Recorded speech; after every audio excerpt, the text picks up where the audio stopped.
এইগুলো বোঝার আছে ভক্তমণ্ডলী। হরিনাম শুনলে হবে না, হরিনামের ভিতরে কত বড় তত্ত্ব লুকিয়ে আছে দেখুন। এই জন্য আমাদের ভিতরে যেটা, সেটাই হলো ঈশ্বর নিরাকার সচ্চিদানন্দ।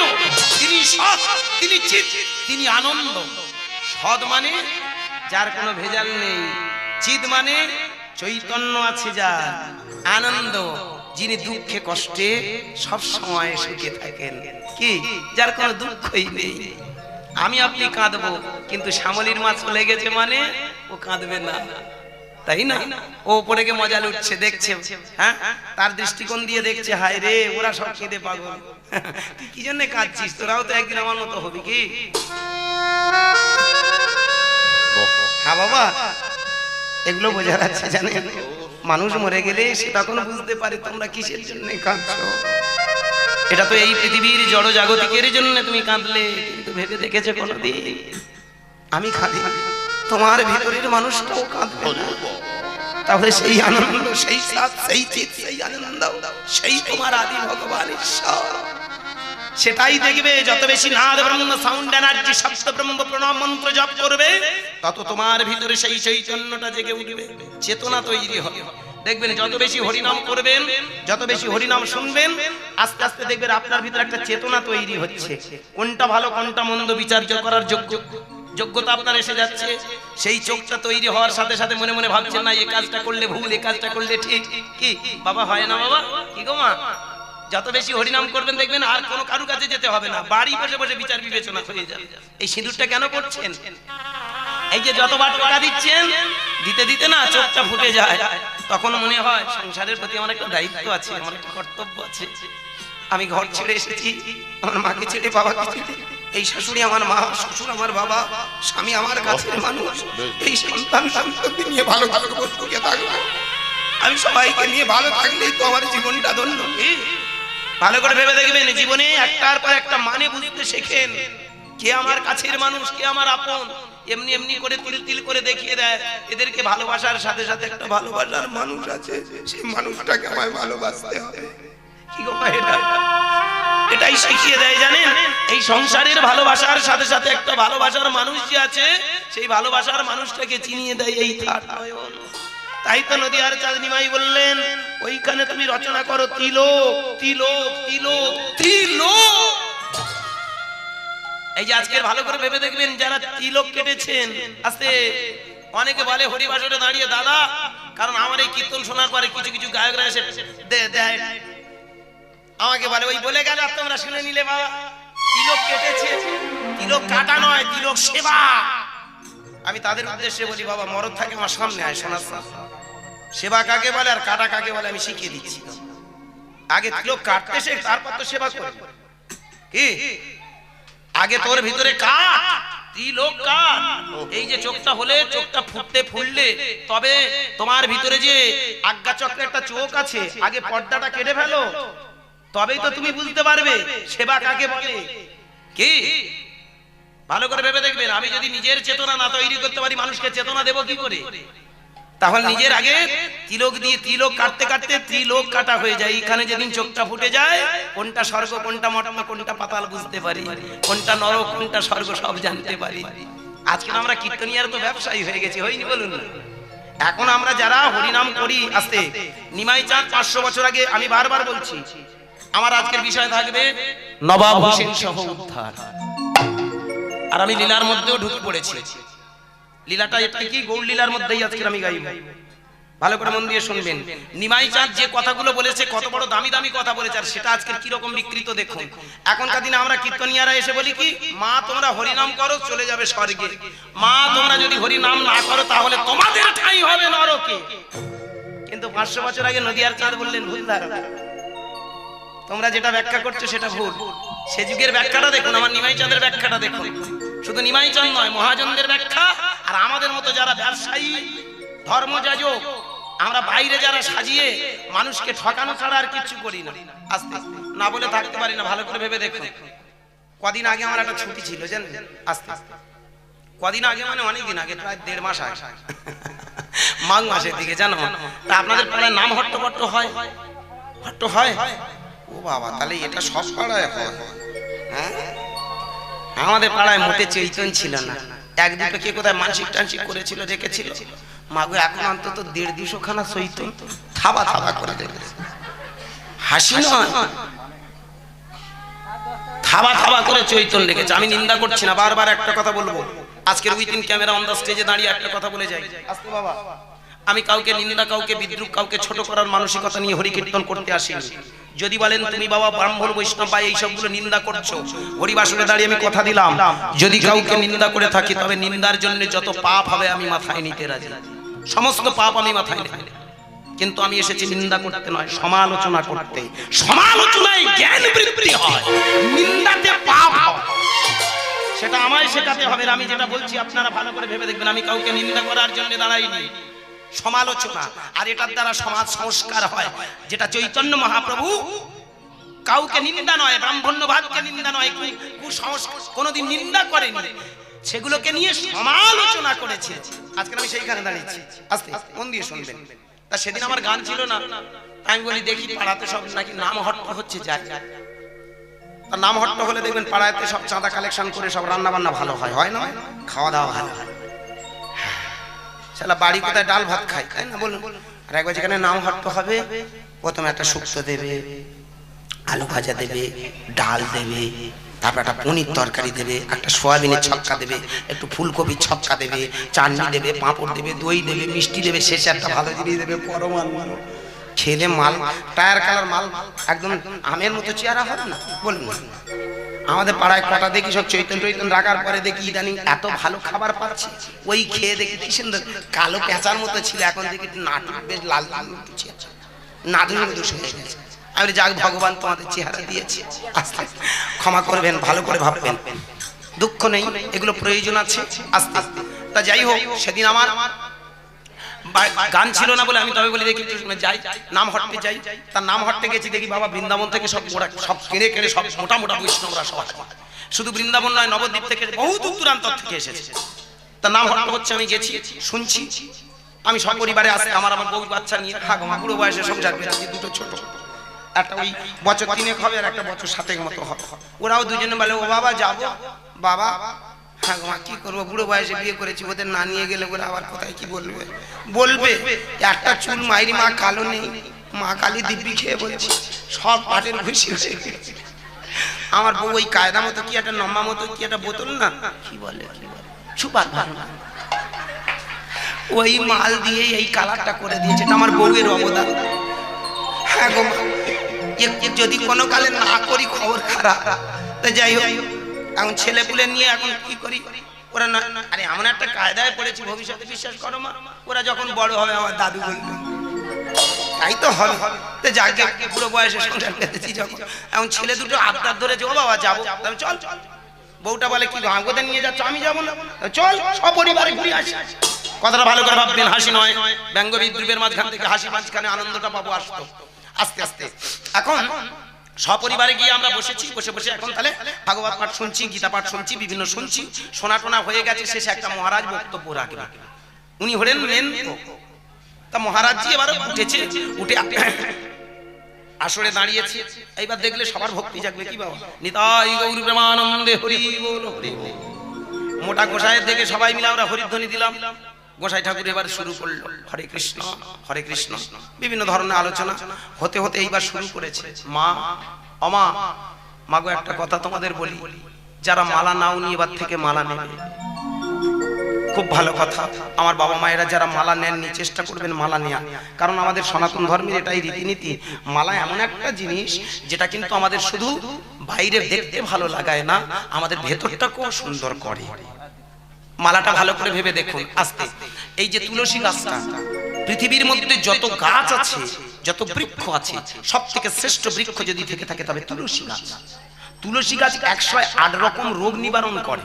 বা আরো যদি ভালো করে ভাবেন, এখানে যদি কোনো ডাক্তারবাবু থেকে থাকেন, হ্যাঁ বাবা প্রণাম তার চরণে, রিসার্চ করে দেখা গেছে তুলসী গাছ বায়ু পিত্ত কফ 3টে জিনিস নাশ করার মতো সব থেকে সেরা বৃক্ষ। কি কি বললাম? বায়ু, পিত্ত আর কফ। মন দিয়ে শুনবেন গান কথাটা।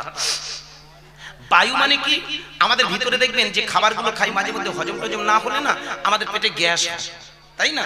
যদি বায়ু দিয়ে বেরিয়ে যায় ভালো কথা, আর না বেরোলে কিরকম মানে সমস্যা তৈরি হয় জানেন, ওই বাতাসটা আস্তে আস্তে যদি কোনো কালে বুকে একটু কম হয়, গ্যাস কম যদি হয়, তাহলে হার্ট অ্যাটাক হওয়ার সম্ভাবনা। যতগুলো মানুষ প্যারালিসিস হয়েছে, যতগুলো মানুষ স্ট্রোক হচ্ছে, দেখবেন সবটাই কিন্তু গ্যাসের কারণে। এক মানসিক চিন্তা, আর দ্বিতীয়ত গ্যাসের কারণে হয়। খুব ভালো করে ভাববেন মায়েরা, যে কারণে বৃদ্ধ বয়সে কেন আমরা খাওয়া দাওয়া রেস্ট্রিকশন করি, যাতে করে গ্যাসটা মেইনটেইন করে চলা। ভালো করে ভাববেন, এই গ্যাসটা যাতে না হয়, প্রতিদিন সকালবেলা চেষ্টা করবেন 3-4টে করে তুলসী পাতা খেয়ে একটু খালি পেটে জল খাওয়া। এর থেকে বড় ওষুধ দুনিয়াতে নেই। আপনি যত গ্যাসের ট্যাবলেট খান, গ্যাসের ট্যাবলেট মানে ওর একটা সাইড এফেক্ট আছে, কি বাবা? প্রত্যেকটা ওষুধের ব্যাড রিঅ্যাক্ট আছে, ও সাইড এফেক্ট করবে। কিন্তু তুলসী পাতাটা এমন 3-4টে আপনি খেয়ে জল খেয়ে নিন, ও গ্যাসটাকে মেইনটেইন করার ক্ষমতা রাখে। এবার যদি আজে বাজে খাবার খেয়ে দিই, তার জন্য তো আর তুলসী পাতার দোষ নয়, কে? ভালো করে ভাববেন, তাহলে গ্যাসটাকে মেইনটেইন করার মতো ক্ষমতা রাখে। পিত্ত, আমরা যে খাবারগুলো খাই, ওটা দেখবেন ভেতরে গিয়ে ডাইজেস্ট হয়, হজম হয়। কিন্তু পিত্ত রসটা এমন জিনিস, ওই পিত্তটা যদি বেশি হয় তাহলে অ্যাসিডিটি বেড়ে যায়, কম হলে আবার ক্ষতি, বেশি হলে ক্ষতি, কম হলেও ক্ষতি। এইবার যাদের অতিরিক্ত ক্ষরণ হয়ে যায়, তাদের অ্যাসিডিটিটা বেশি, মানে অম্লটা বেশি হয়। তুলসী পাতার ওই যে আপনি খেলেন সকালে, ওটা দেখবেন আপনার পিত্ত রসটা মেইনটেইন করে দেয়। এটা আমার কথা নয়, বড় বড় সায়েন্টিস্ট, বড় বড় ডাক্তারদের কাছে জিজ্ঞাসা করে দেখবেন। এর মতো বড় দুনিয়ার ওষুধ আর নেই। কফ, ভালো করে ভেবে দেখবেন, কফের সবথেকে দামি ওষুধ হলো তুলসী গাছ। আপনি তুলসী পাতার রস মধু দিয়ে খান, বা খালি পেটে ওই যে তুলসী পাতা খান, রেগুলার খেতে খেতে দেখবেন এমন একটা জায়গা তৈরি হবে, আপনার কফটা মেইনটেইন হয়েছে। এই জন্য যতগুলো দেখবেন হোমিওপ্যাথি বা অ্যালোপ্যাথি কফ সিরাপ আছে, ওতে দেখবেন বাসক পাতা, মানে বাসক বলি না, বাকস সিরা যেটা বলি, বাকস নয়, উচ্চারণটা হবে বাসক পাতা। এই বাসক পাতা আর তুলসী নির্যাস রস কিন্তু ওতে দেওয়া থাকে, যত সিরাপ আছে আস্তে। তাহলে তুলসী পাতাটার কাজ কি? বায়ু পিত্ত কফ নাশ, মানে টোটাল আমাদের দেহ, এই হিউম্যান বডির উপরে সমস্ত কিন্তু কাজ করে তুলসী গাছ। বাড়িতে যদি তুলসী গাছ কারুর থাকে, বিজ্ঞানীরা বলছে অন্তত 20 হাত দূর পর্যন্ত কোনো মাইক্রোবস, কোনো জীবাণু কাছাকাছি আসতে পারে না। হ্যাঁ বাবা, ওর এত বড় ক্যাপাসিটি যে ও জীবাণুগুলোকে ধ্বংস করে দেয়। এই জন্য তুলসী গাছ প্রত্যেকটা বাড়িতে প্রয়োজন। শুধু হিন্দু কেন, আমি অনেক জায়গায় গান করতে গেছি, আমার অনেক মুসলমান ভাইয়ের বাড়িতে গিয়ে দেখেছি একটা তুলসী গাছ আছে। এই তো কদিন আগে ভোলা থানার কাছে ওখানে একটা জায়গা আমি গান করতে গিয়েছিলাম, দেখি একটা মুসলমান কাকু একটা বেশ সুন্দর মঞ্চ তৈরি করেছে, আবার তুলসী গাছ দেখেছে। আমার প্রথমে একটু দ্বন্দ্ব হলো, আমি বলি চিনি আর তুলসী গাছটা। আমি ওনাকে জিজ্ঞাসা করলাম, কাকিমা বেরিয়েছে, হ্যালো আমা, যদি কিছু না মনে করেন, বলে কি বলো বাবা? আমি জানি তুমি কি বলতে চাইছি, আমরা মুসলমান তো। আমি বলি না না, মুসলমান হিন্দু বড় কথা নয়, তবু যেহেতু সমাজটা একটা সংস্কারের মধ্যে আছে, আপনারা তো মুসলমান, তা তুলসী গাছটা, বলে আমরা জল দিই, প্রতিদিন জল দিই, প্রতিদিন আমরা পুজো করি, কারণ ও তো আমাদের উপকার করে, তাহলে পুজো করবো না কেন? কথাটা ভালো করে ভাববেন, কত শিক্ষা আছে। আমার সেই মুসলমান কাকিমাটা বলছে, মাঠ বলছে, বলে আমরা জল দিই, আমরা গড়ও করি, প্রণাম করি, যে তোমার মতো গাছ আছে বলে আমাদের এই পৃথিবীটা সুন্দর আছে। আমরা প্রতিদিন ছেলে পুলে সবাই তুলসী গাছের পাতা খাই। হ্যাঁ বাবা খাই, এবং শুধু তাই নয়, আমরা সুন্দর করে প্রতিদিন জল দিই। ভালো করে ভেবে দেখুন, এই যে তুলসী গাছটা যদি বাড়িতে থাকে, আমরা উপকারও যেমন পাই, মাথা যন্ত্রণা হচ্ছে, মাটিটা হালকা করে নিয়ে আপনি কপালে ঠেলে একটু হালকা করে ঘষে দিন, দেখবেন খানিকটা উপশম হবে। এই যে আমাদের শিরোপীড়া, যেটাকে সাইনোসাইটিস বলা হয়, কি বাবা, অনেকটা আমাদের নির্মূল করার মতো ক্ষমতা রাখে প্রত্যেকটা। দেখুন, এইবার যদি তুলসী গাছের কাঠটা যদি গলায় রাখা হয়, খুব ভালো করে ভাববেন, আমার কথাগুলো খুব ভেবে চিন্তে দেখবেন, এই কাঠটা যদি আমাদের গলায় রাখা হয়, তাহলে কি হয় বাবা? বায়ুপিত্ত কফটা অনেক তো নাশ করে। আর এই কাঠটা গলার সাথে সাথে দেখবেন, এটা তো গলার কাছে আছে না, এই গলার মধ্যে থাকে না, আর এখান থেকে যত কিছু আনাগোনা, তো তাই না, ভালো আনাগোনা খারাপও আনাগোনা, এখান দিয়ে আমরা ভালো দিই আবার খারাপও দিই, ও বিচার করে, জানেন? খুব ভালো করে ভেবে দেখবেন, একবার যদি তুলসী গাছটা, যদি তুলসী গাছের কাঠটা আপনি যদি গলায় পড়েছেন, মালা হিসাবে পড়ে নিয়েছেন, দেখবেন ও প্রতিদিন কিন্তু আপনাকে গাইড করবে, করবে না? আপনি একটা মিথ্যা কথা বলুন, ও সঙ্গে সঙ্গে বলে এই তো ঠিক নয়, তুই আমার গলায় দিয়ে আমাকে কাছে রেখে জল জ্যান্ত মিথ্যে কথা বলে। দেখেছেন কত বড় উপকার করে? আমাদের মাইন্ড ফ্রেশ রাখে, আমাদের যে মেন্টাল ডিজিজ গুলো, মানসিক যে ব্যাধিগুলো নিবারণ করার ক্ষমতা রাখে তুলসী গাছের মালা। হ্যাঁ মা, আস্তে ভালো করে ভেবে দেখবেন। এই জন্য প্রয়োজন আছে জানো বাবা, এই যে তুলসী গাছটার এমন একটা গাছ যেটা নিলে শুধু তাই নয়, আমাদের মস্তিষ্ক ঠান্ডা রাখে, আমাদের সাধন ভজনে মনোনিবেশ হয়। তবে অনেকে বলতে পারেন তাহলে বাবা যারা মালা নেয়নি তাদের উপায় প্রয়োজন নেই। আপনার যদি মন না চায় আপনি জোর করে নেবেন, জোর করে কিছু করবেন না। আমি হরিবাসরে দাঁড়িয়ে একটা কথা বলি, জোর করে কিচ্ছু করার প্রয়োজন লাগবে না, আপনার মন যদি না টানে। কিন্তু একটা কথা, তুমি নাইবা করলে মালা নিলে আমার কৃষ্ণ নামের মালাটা যেন জপ হয়। খেতে শুতে বসতে হাঁটতে চলতে কৃষ্ণ একবার, কৃষ্ণ দুবার, কৃষ্ণ তিনবার, কৃষ্ণ চারবার, কৃষ্ণ কৃষ্ণ কৃষ্ণ কৃষ্ণ কৃষ্ণ কৃষ্ণ কৃষ্ণ কৃষ্ণ কৃষ্ণ কৃষ্ণ হে কৃষ্ণ কৃষ্ণ কৃষ্ণ কৃষ্ণ কৃষ্ণ কৃষ্ণ হে। বলো বলো কৃষ্ণ কৃষ্ণ কৃষ্ণ কৃষ্ণ হরি হরি কৃষ্ণ কৃষ্ণ কৃষ্ণ কৃষ্ণ কৃষ্ণ কৃষ্ণ হে কৃষ্ণ কৃষ্ণ কৃষ্ণ কৃষ্ণ কৃষ্ণ কৃষ্ণ হে কৃষ্ণ কৃষ্ণ কৃষ্ণ কৃষ্ণ কৃষ্ণ কৃষ্ণ হে নিতাই গৌর হরি হরি কৃষ্ণ কৃষ্ণ কৃষ্ণ হে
কৃষ্ণ কৃষ্ণ কৃষ্ণ কৃষ্ণ কৃষ্ণ কৃষ্ণ হে কৃষ্ণ কৃষ্ণ কৃষ্ণ কৃষ্ণ কৃষ্ণ কৃষ্ণ কৃষ্ণ কৃষ্ণ কৃষ্ণ কৃষ্ণ কৃষ্ণ হে ভালো ভালো কৃষ্ণ কৃষ্ণ কৃষ্ণ কৃষ্ণ কৃষ্ণ কৃষ্ণ কৃষ্ণ কৃষ্ণ কৃষ্ণ কৃষ্ণ কৃষ্ণ কৃষ্ণ জয় জয় ভগবান গৌরাঙ্গ মহাপ্রভু জি কি, चैतन्य महाप्रभु जी की, निताई चाँद की, नवद्वीप धाम की, भक्त वृंद की, बड़ी सभा की, बड़ी नाम की, आपन आपन गुरु की, निताई गौर हरि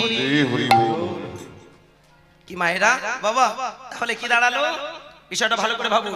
শুধু মালা গলায় দেয়া নয়, যদিও গলায় দেওয়ার সাথে সাথে কৃষ্ণ নামের মালাটা পড়তে হয়। এই যে কৃষ্ণ, খুব ভালো করে ভাবুন, কৃষ্ণ এক, কৃষ্ণ দুই, কৃষ্ণ কৃষ্ণ কৃষ্ণ কৃষ্ণ কৃষ্ণ কৃষ্ণ কৃষ্ণ মালা হচ্ছে না বাবা। এই মালাটা যেন কণ্ঠ দিয়া বারবার উচ্চারণ হয়, এটাই ছিল আমার নিমাই চাঁদের আদর্শ। পরবর্তীকালে আমরা তুলসীর মালাটা গলায় দিলে নাকি ভক্ত হয়ে যায়।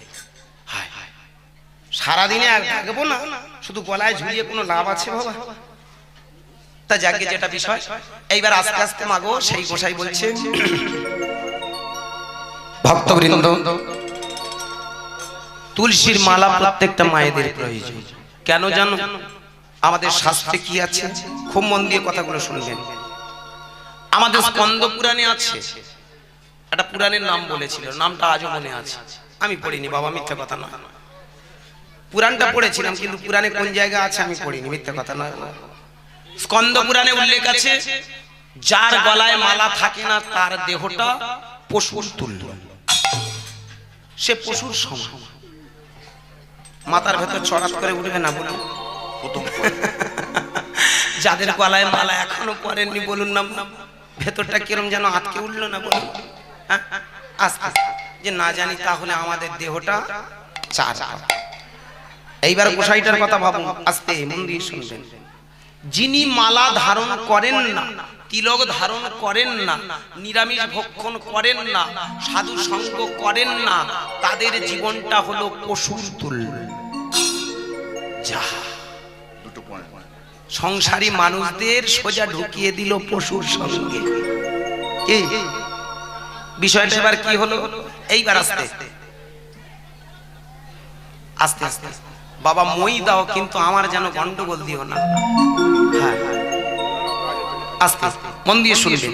এইবার ধীরে ধীরে বলছে, শোনো মা, যাদের গলায় মালা থাকে না, শোনো বাবা, যাদের গলায় মালা থাকে না তাদের দেহ তো পশুর তুল্য।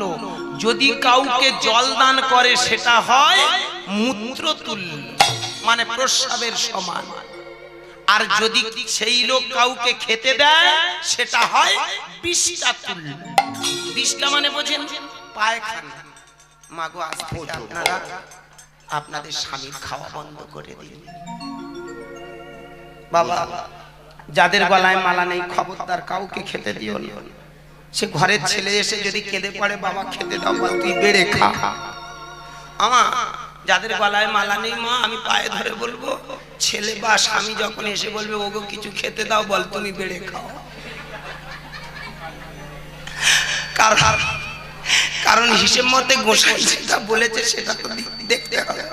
কি ভাবুন, আপনি যদি ভুল করে আপনি স্বামীকে খেতে দেন সেটা পায়খানা, আপনার পায়খানা স্বামীকে খাওয়ানো হবে, আপনার পেচ্ছাপ খাওয়ানো হবে।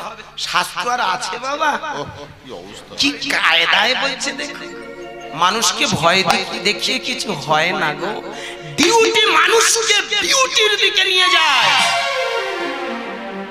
শুধু মালা পরাটাই শেষ নয়, যদি তুমি সত্য ন্যায় নীতির পথে থেকে কর্তব্যের জায়গায় দাঁড়িয়ে নামটা যদি অনর্গল কণ্ঠে রেখে এগিয়ে যাও, প্রয়োজন লাগবে না। কি আমার কথাটা একটু বোঝা গেল বাবা? আমি মালা নিন্দা করছি না, যারা নিতে নাই বা হয়তো নিতে রাজি হচ্ছেন না, আমি অনুরোধ করব বিষয়টা এই দিকে যান। কৃষ্ণ নামের মালা পড়ুন, আর ডিউটি মানুষকে বিউটির দিকে নিয়ে যায়, ডিউটিটা পালন করুন, তবেই প্রকৃত বৈষ্ণব। নাকি শুধু ভেলতাল ধরলেই বৈষ্ণব? যাক যাক, এইবার ধীরে ধীরে যেই বলা গো মা, আস্তে যেই বলা যে যার গলায় মালা নেই পশু। মাগো 80 বছরের মতো একটা বুড়ি সামনে বসেছিল লাঠি নিয়ে, ওই লাঠিটার উপরে ভর করে উঠে দাঁড়িয়ে বলে বাবা দাঁড়াও, আমার একটা মালা তোমায় দিলে হবে। এইবার ধীরে ধীরে ব্যবসা, এইবার শুনুন গল্পটা কোথায়। ধীরে ধীরে আমার সেই যে নটনধারী বৈষ্ণবটা না, ওই বেশ ভুঁড়িওয়ালা বৈষ্ণব বলে উঠল মা দেব, মা দেব।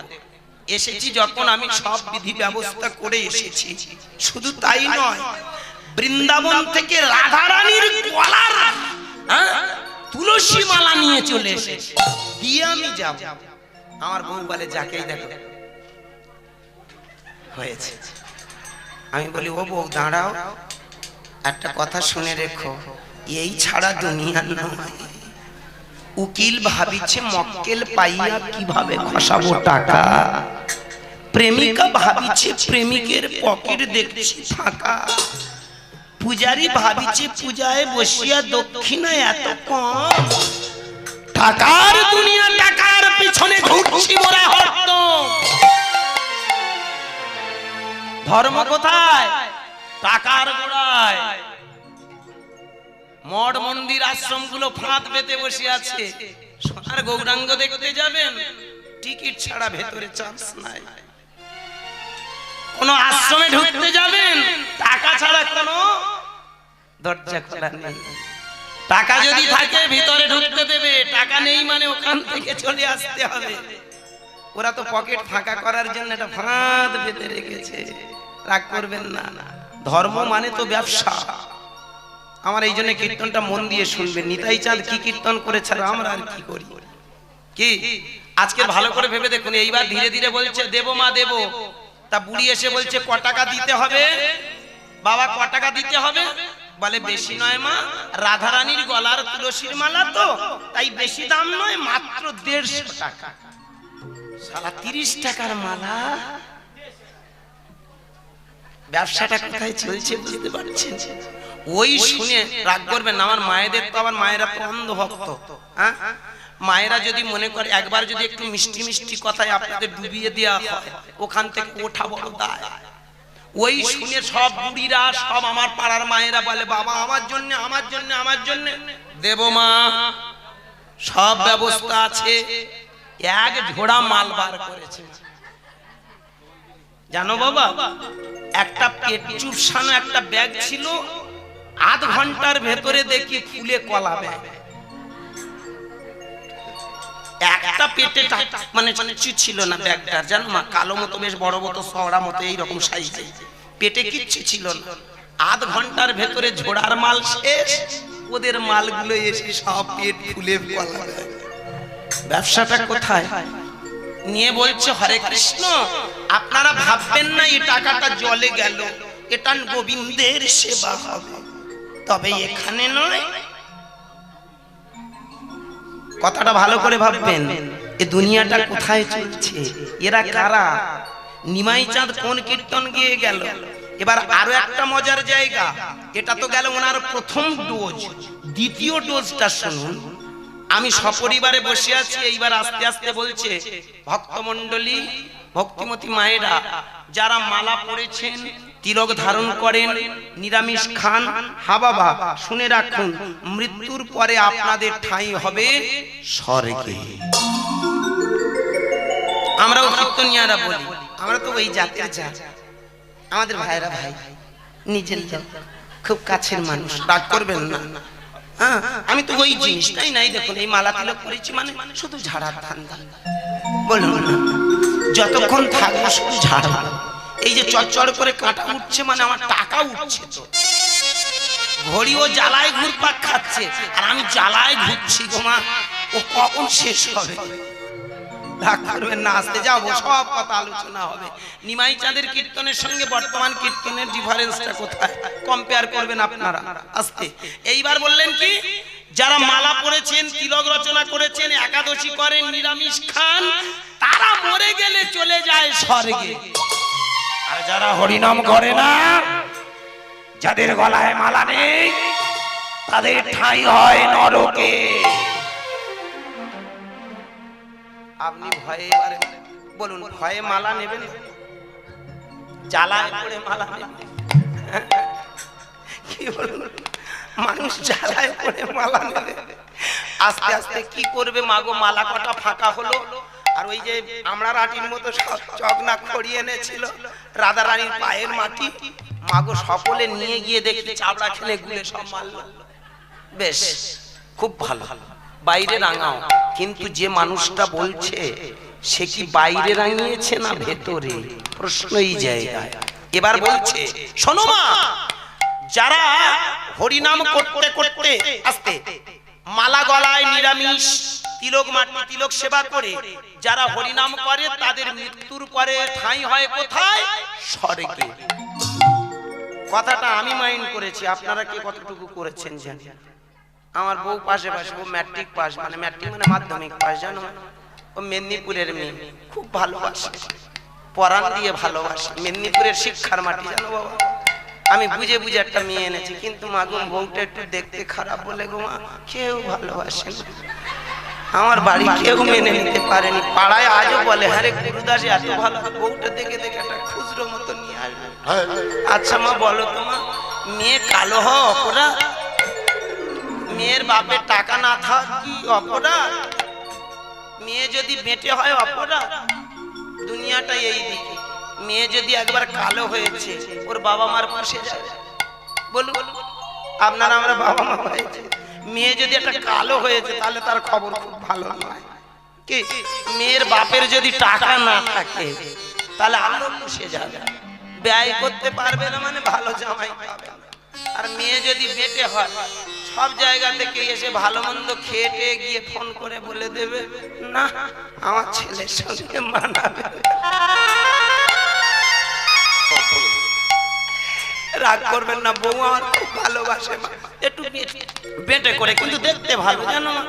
একটা কথা বলি মা, আজ খুব ভালোবাসে মানে কি, এই যে গান করতে এসেছে আজকে তাড়াতাড়ি চলে যাব, রাত যদি 10টা 11টা 12টা হয়েছে, মাইরি মা কি সুন্দর ফোন করে আমি বলে হ্যাঁ গো কাই আছো, কি করতো, গান হটে খাই লট্টু, মানে মেদিনীপুরের মেয়ে তো পরাণ দিয়ে ভালোবাসে। যাক, আমার বউ পাশে বসে বসে বলছে ওই দেখো কি বলছে, ভালো করে শোনো। তাই বলি তুই তো ভালো করে, তুইও তো পড়াশোনার মেয়ে, তুই কথাগুলোর মানে বোঝ। হরিনাম শুনতে এসেছি, যদি মানে বুঝতে না পারিস তাহলে হরিনাম শুনে লাভ কি? হ্যাঁ বলে হ্যাঁ গো, কি গো, যারা তাহলে মালা টালা গলায় দেয় না তাদের নরকে যেতে হবে? হ্যাঁ ভালো করে ভাববেন, কি বলছো?